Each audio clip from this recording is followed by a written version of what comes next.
Va a mover la rea, silbato a la boca, pitazo inicial. Afuera pasa la historia, aquí ya arranca Libertad Guaraní por la fecha 3 de la Copa F. ¿No? El ataque de Guaraní y la defensa de Libertad.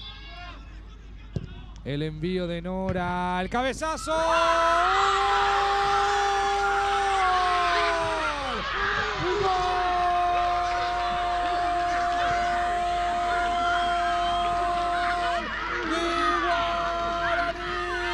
Sobre la hora, mira el cronómetro, 93,5, una de las últimas pelotas del partido, un centro en forma de lluvia que cae al área y aparece Hilda Rosa, una de las leyendas del fútbol femenino y del conjunto legendario para marcar el único tanto.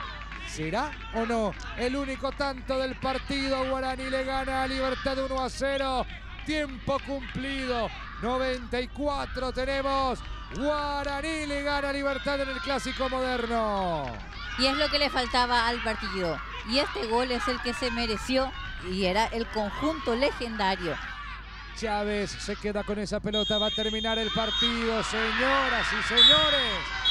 Final del partido. En Luque ganó